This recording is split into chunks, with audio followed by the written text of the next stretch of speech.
2011년 3월 동일본 대지진으로 인해 발생한 대형 쓰나미로 인해 후쿠시마 원자력 발전소의 방사능이 유출된 지 벌써 8년이라는 시간이 지났습니다. 하지만 아직까지도 일본 정부는 유출된 방사능 물질을 제대로 관리조차 하지 않고 있습니다. 그리고 일본 정부는 방사능이 문제가 없다는 주장을 하며 특별한 대응을 하지 않고 있습니다. 최근 태풍으로 인해 방사능 물질을 담은 포대가 유실되어도 환경상 고이즈미 신지로는 환경에 영향이 없다라고 답변하였습니다. 말 그대로 일본의 행정부는 문제를 해결하기보다는 문제를 회피하는 눈 가리고 아웅하기식의 대처를 보여주고 있습니다. 그런데 최근 일본 법원에서도 후쿠시마 방사능 관련하여 황당한 판결들이 연이어 나오고 있습니다. 과연 일본의 사법부는 방사능 문제에 어떤 판결을 내놓고 있는지 한번 알아보았습니다. 구독과 좋아요, 알림 설정 부탁드립니다.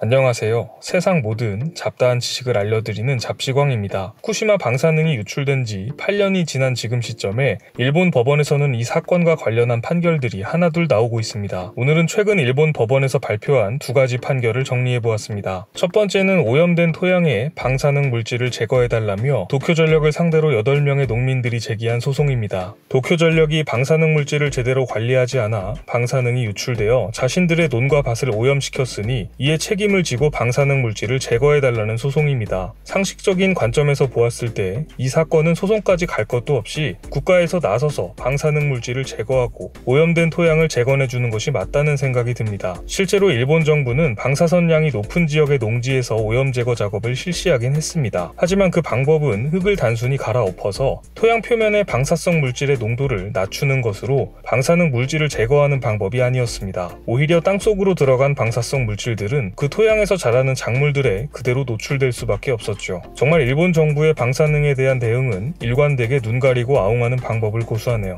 이에 일본의 농부 8명은 흙을 모두 교체해서라도 방사능 물질을 없애달라고 법원에 소송을 제기했습니다. 하지만 재판부는 농민들의 요청을 매몰차게 거절했습니다. 재판부는 원고의 청구를 기각하며 정말 황당한 이유를 댔는데요. 원전 사고로 날아온 방사성 물질은 이미 흙에 스며들어 도쿄전력의 관리하에 있지 않고 오히려 농가가 소유하고 있는 물질이므로 도쿄전력에 이 같은 청구를 할 수 없다는 판결을 냈습니다. 유출된 방사능 물질의 소유권이 농가에 있으니 농가에서 알아서 처리해야 한다는 판결인데 이쯤 되면 거의 법원에서 일본 농민들을 조롱하는 게 아닌가 싶은 정도의 판결입니다. 일본 농민들은 황당하다는 반응을 보이며 즉각 항소하겠다고 밝혔습니다. 2심에서는 어떠한 황당한 이유를 댈지 벌써부터 기대가 됩니다. 두 번째는 2011년 후쿠시마 원전 사고 당시 업무 부주의로 기소됐던 도쿄전력의 전직 고위급 책임자 3명에 대한 판결입니다. 일본 검찰은 위험에 빠진 발전소에 대한 적절한 조치를 하지 못하여 엄청난 방사능을 유출시켰고 뿐만 아니라 적절한 대피 조치를 하지 못하여 44명의 사망자를 발생시킨 책임을 물어 후쿠시마 다이이치 원자력 발전소를 운영하던 도쿄전력의 카츠마다 츠네이사 전 회장, 무토 사카에 부회장, 다케쿠코 이치로 부회장 이 3명을 기소했습니다. 하지만 도쿄 법원은 기소된 도쿄전력 경영자들이 쓰나미가 발생할 경우의 모든 시나리오에 대해 준비하는 것은 비현실적이며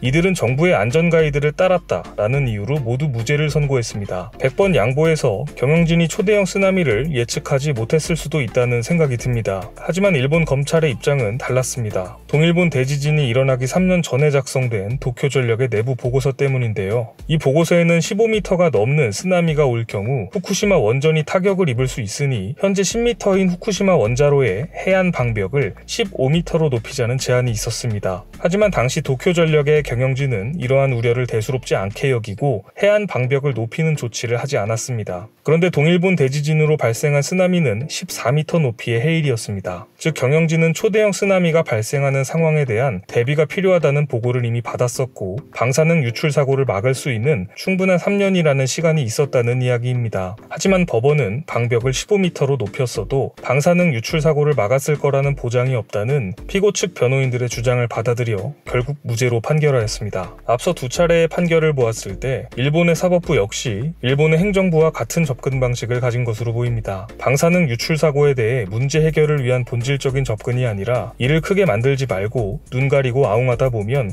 지나가겠지라는 식의 생각을 하고 있지 않나라는 생각이 듭니다. 앞으로 남아있는 방사능 유출 사고 관련 재판에서 일본 법원은 어떠한 판결을 내릴지 관심 있게 지켜봐야 할 것 같습니다. 오늘 준비한 소식은 여기까지입니다. 앞으로도 전 세계에서 벌어지는 잡다한 이슈와 지식들을 재미있고 정확하게 정리해서 전해드리겠습니다. 시청해주셔서 감사합니다.